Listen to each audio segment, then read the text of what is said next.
ನೋಡಪ್ಪ, ಹೈಕಮಾಂಡ್ನವರು ನಮಗೆ ಹೇಳಿದ್ದಾರೆ.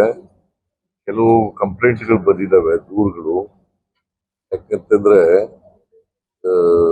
ಸರ್ವೆ ಆಗಿರೋದು 2015ರಲ್ಲಿ, 16ರಲ್ಲಿ 9-10 ವರ್ಷಗಳಾಗ್ಬಿಟ್ಟಿದೆ. 9-10 ವರ್ಷಗಳಾಗಿರೋದ್ರಿಂದ ಹಳೆಯದಾಗ್ಬಿಟ್ಟಿದೆ. ಅದಕ್ಕೆ ಬಹಳ ಕಡಿಮೆ ಅವಧಿನಲ್ಲಿ ಒಂದು 60-70 ದಿನದಲ್ಲಿ ಸರ್ವೆ ಮಾಡಿ, ಹೊಸ ಸರ್ವೆ ಮಾಡಿ, ಎನ್ಯುಮರೇಷನ್ ಮಾತ್ರ, not all the entire report reject ಮಾಡಲ್ಲ. Principally the report is accepted. Principally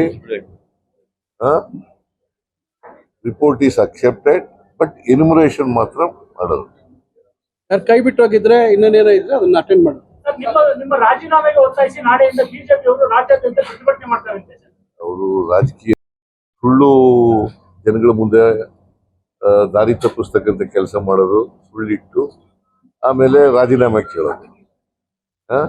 ಈಗ ಕುಂಭಮೇಳದಲ್ಲಿ ಎಷ್ಟು 40-50 ಜನ ಸತ್ತರು. ಆಗ ರಾಜೀನಾಮೆ ಕೇಳಿದ್ರೆ ಇವರು ಕೇಳಿದ್ರೇನ್ರಿ?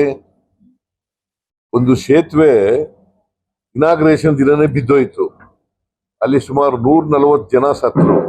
ಆಗ ಪ್ರೈಮ್ ಮಿನಿಸ್ಟರ್ ರಾಜೀನಾಮೆ ಕೇಳಿದ್ರ?